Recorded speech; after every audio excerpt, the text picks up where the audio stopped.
প্রিয় দর্শক, আজকে আমরা শুনতে যাব ইব্রাহিম আলাইসাল্লামের উপর আগুন নিক্ষেপের ঘটনা। কেন ইব্রাহিম আলাইসাল্লামের আগুন নিক্ষেপ করে? হজরত ইব্রাহিম আলাইসাল্লামকে বিশাল অগ্নিকুণ্ডের নিক্ষেপ করা হলো। তখন উপস্থিত হাজার হাজার মানুষ মনে করছিলেন এবার তার জীবন শেষ। আগুনের শিখায় এতটাই বেশি ছিল যে কেউ তার কাছে যেতেও পারছিল না। তাই তাকে এক যন্ত্রের সাহায্যে আগুনের মধ্যে নিক্ষেপ করা হয়। কিন্তু আল্লাহ তাআলার পরিকল্পনা ছিল ভিন্ন। সেই মুহূর্তে ইব্রাহিম আলাইসাল্লাম আগুনের পতন হলো।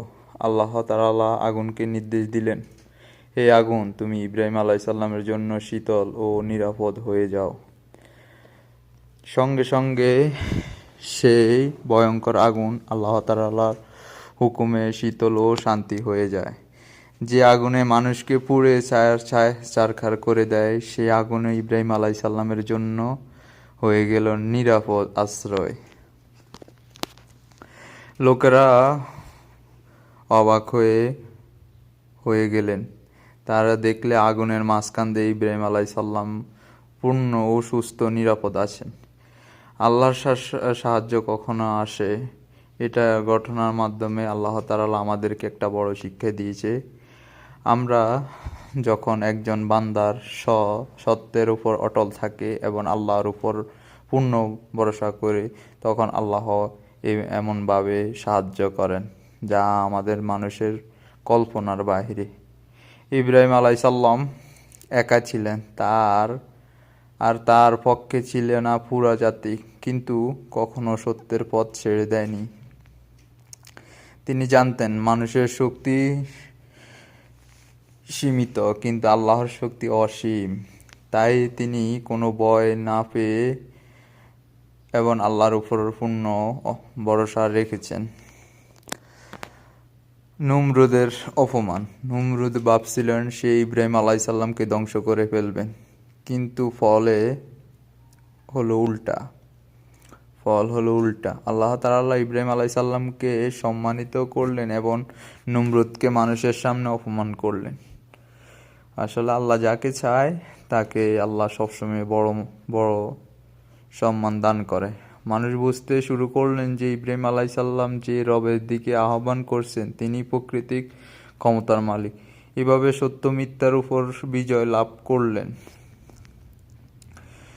জীবনে কখনো সত্যের পথ থেকে চলতে গিয়ে বাধা আসতে পারে, মানুষের উৎসাহ করতে পারে, বিরোধিতা করতে পারে। কিন্তু ইব্রাহিম আলাইসাল্লামের এই ঘটনা আমাদেরকে আল্লাহর উপর ভরসা রাখতে হবে। সত্যের পথ থেকে সরা আসা যাবে না। কঠিন পরীক্ষার পরও আল্লাহ সাহায্যে অটল থাকে। ঈমানদার কখনো একা নয়, আল্লাহ সবসময় তার সাথেই আছে। আগুনের ঘটনা শেষ হওয়ার পর ইব্রাহিম আলাইসাল্লামের জীবনের পরীক্ষা শেষ হয়ে যায়নি।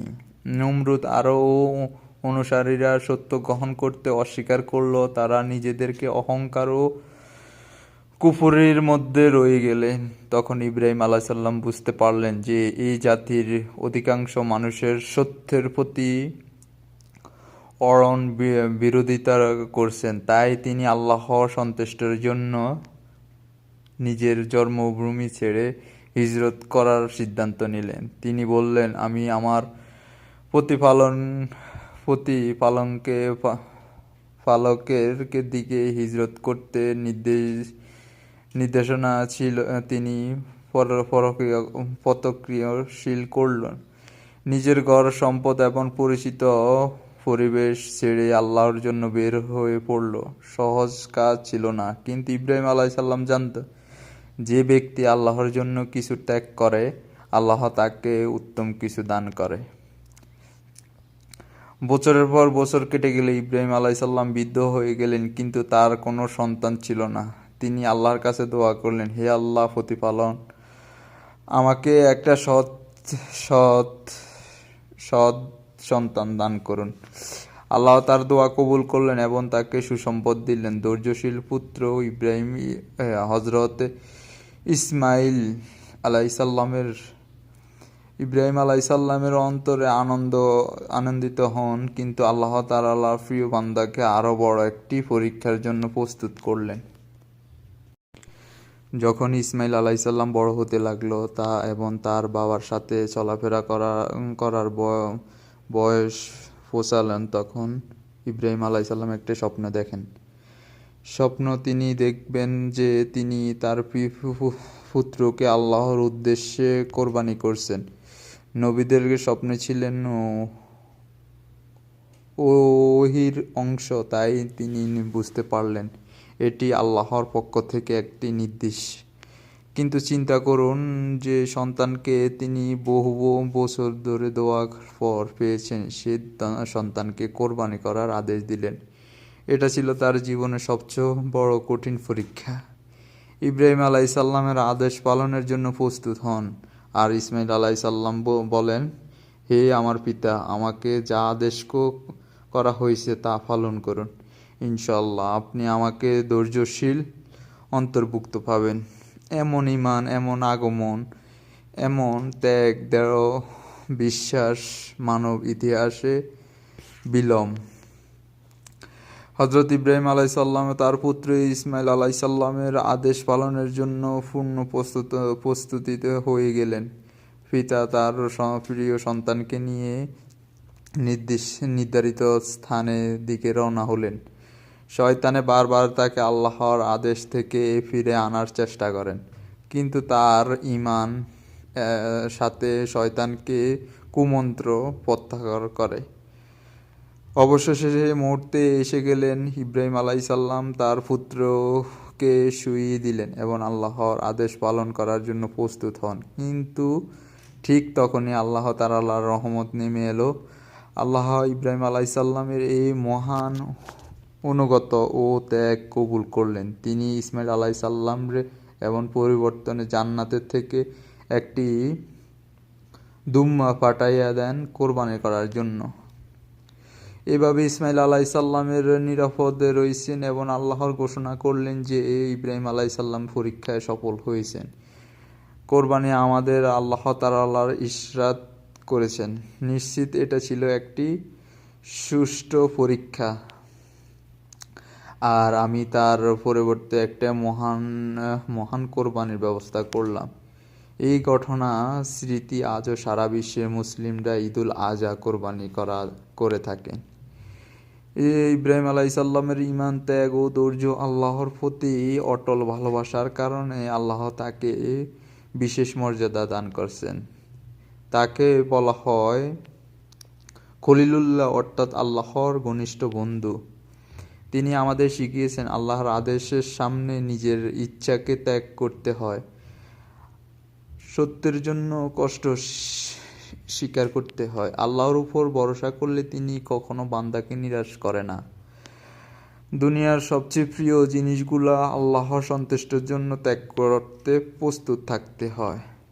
হযরত ইব্রাহিম আলাইসাল্লামের জীবনে শুধু একটা গল্প নয়, এটা একটি ঈমান ও আত্মবিশ্বাস ও উজ্জ্বলতা। যখন আমরা বিপদে পড়ি তখন তা আগুনের পরীক্ষার কথা স্মরণ করা উচিত।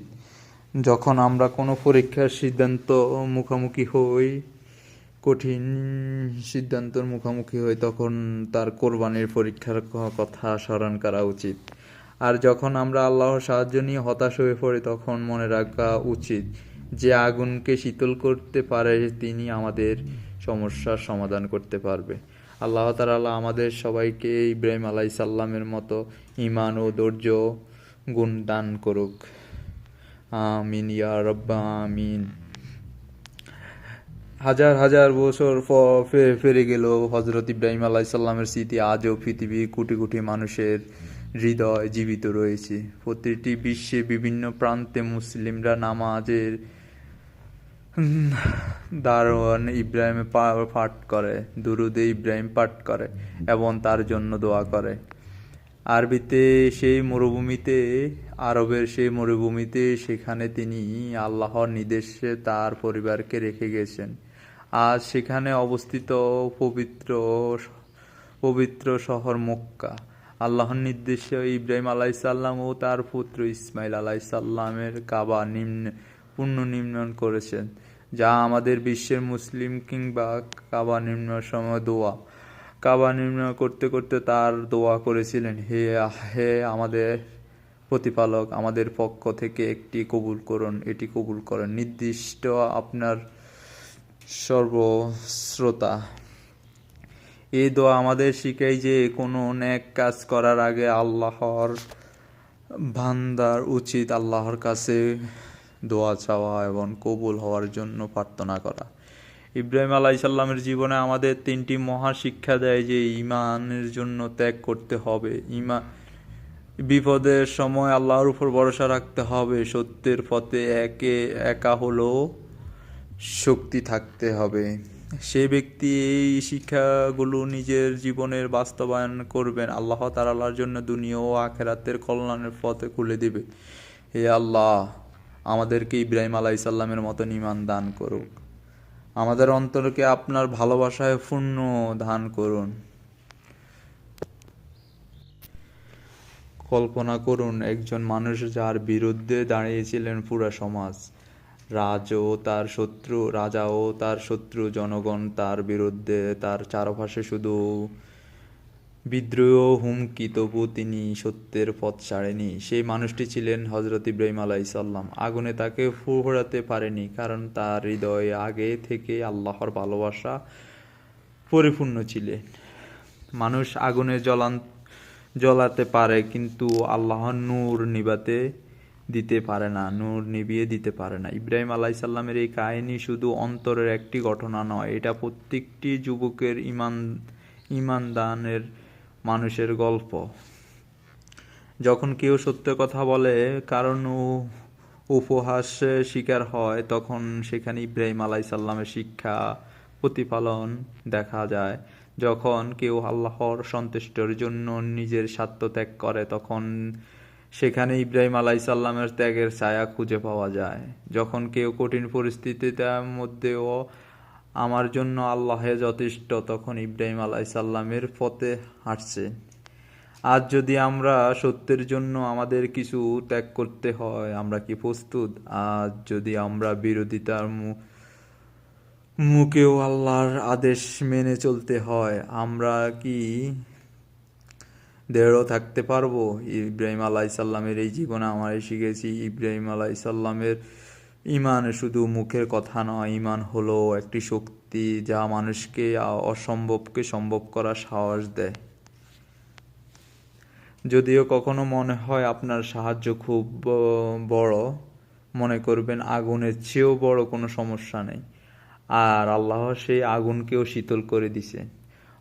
তাই হতাশ হওয়া যাবে না, আল্লাহর উপর ভরসা রাখতে হবে, সত্যকে আঁকড়ে ধরে রাখবেন আর বিশ্বাস রাখুন, হে রব ইব্রাহিম আলাইহিসসালামকে আগুন থেকে রক্ষা করেছিলেন, তিনি আপনার জীবনের অন্ধকার দূর করার ক্ষমতা রাখছেন। এ পর্যন্ত, আল্লাহ হাফেজ।